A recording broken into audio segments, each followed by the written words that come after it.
এক জঙ্গলে এক বুদ্ধিমান টুনটুনি পাখি বাস করত। সে ছিল খুব চালাক ও বুদ্ধিমান।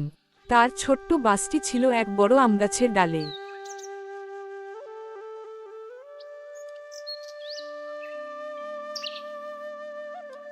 সে সারাদিন খেলে বেড়াত, গুনগুন করে গান গাইত এবং খাবারের সন্ধানে ছোটাছুটি করত।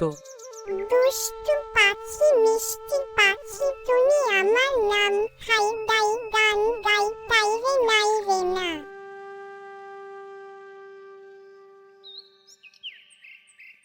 ওই একই বনে এক ধূর্ত শিয়াল থাকত। সে ছিল খুব চালাক ও ধুরন্ধর। তার প্রধান কাজ ছিল ছোট ছোট প্রাণীদের ধোঁকা দিয়ে ধরা এবং তাদের খেয়ে ফেলা।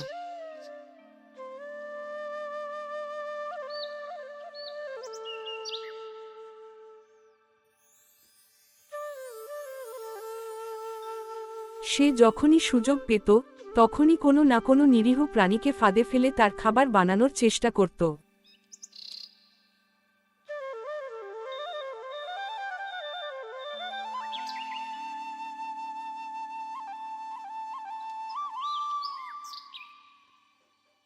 একদিন সকালে টুনটুনি তার বাসা থেকে বেরিয়ে খাবারের সন্ধানে গেল। সে এক গাছের ডালে বসে খুঁজছিল কোথায় সুস্বাদু পোকামাকড় পাওয়া যায়। হঠাৎ তার চোখ পড়ল এক জায়গায় কিছু মিষ্টি ফল পড়ে আছে। সে খুশি হয়ে নিচে নেমে এল এবং ফল খেতে শুরু করল।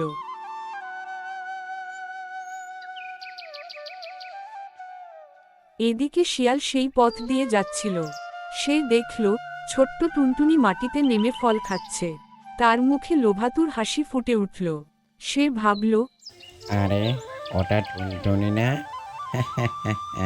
ভালোই হলো, ওকে যদি ধরতে পারি আজকে ভালো খাবার জুটে যাবে।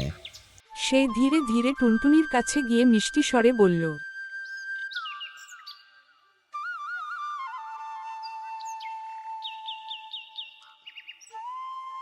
ওহে টুনটুনি, তুমি তো খুব সুন্দর পাখি। তোমার গান শুনতে খুবই ভালো লাগে। আমি তোমার গান শুনতে চাই। টুনটুনি বুঝতে পারল শিয়াল তাকে ফাঁদে ফেলার চেষ্টা করছে। তাই সে চালাকি করে বলল, আচ্ছা, আমি গান গাইবো, কিন্তু তুমি যদি চোখ বন্ধ করে বসো তাহলে আমার গান আরো মিষ্টি শোনাবে। আরে টুনটুনি, এই ব্যাপার? আচ্ছা ঠিক আছে, আমি চোখ বন্ধ করে দাঁড়াচ্ছি এখানে। শিয়াল খুশি হয়ে চোখ বন্ধ করল। সেই সুযোগে টুনটুনি চট করে উড়ে গেল তার বাসায়।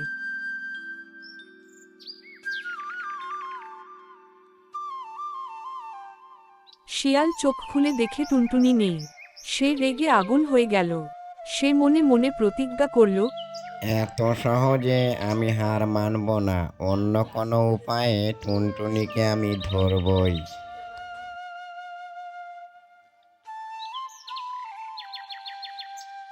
শিয়ালের প্রতিশোধ পরিকল্পনা। শিয়াল এবার নতুন পরিকল্পনা করল। টুনটুনিকে এত সহজে আমি ছাড়ছি না। একটা চালাকি করতেই হবে ওকে ধরার জন্য। মিষ্টি কথায় ওকে ধরা যাবে না, অন্য কোনো উপায় করতেই হবে।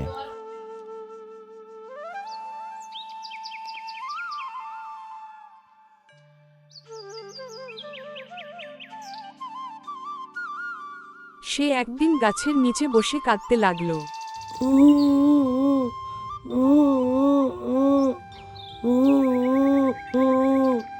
টুনটুনি উঁচু থেকে দেখে অবাক হয়ে গেল।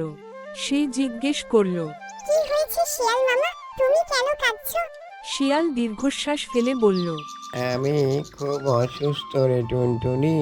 কেউ আর আমার খোঁজ রাখে না, আমি একা, কেউ আর আমায় ভালোবাসে না। টুনটুনি ভাবল শিয়াল তো খুব ধূর্ত, ওর কথায় ভুললে চলবে না। সে চালাকির সাথে বলল, ওহো, তুমি যদি সত্যি অসুস্থ হও তবে এক কাজ করো, নদীর জলে স্নান করো, তাহলে ভালো হয়ে যাবে। শিয়াল ভাবল এটা ভালো উপায়। আমি যদি নদীর ধারে যাই তাহলে টুনটুনির মন গলবে, আর আমি সুযোগ পেলে ওকে ধরে ফেলব। সে নদীর দিকে হাঁটতে লাগল।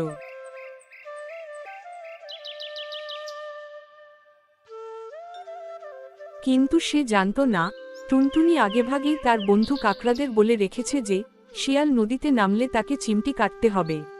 শিয়াল যখন নদীতে নামল তখন কাকড়ারা দল বেঁধে তার লেজে ও পায়ে কামড় দিতে লাগল।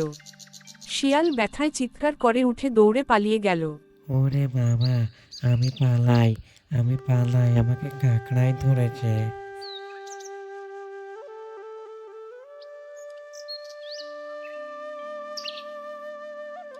টুনটুনি ওপর থেকে হাসতে লাগল। সে বলল, দেখলে তো মামা, চালাকি করতে গেলে নিজেই বিপদে পড়তে হয়।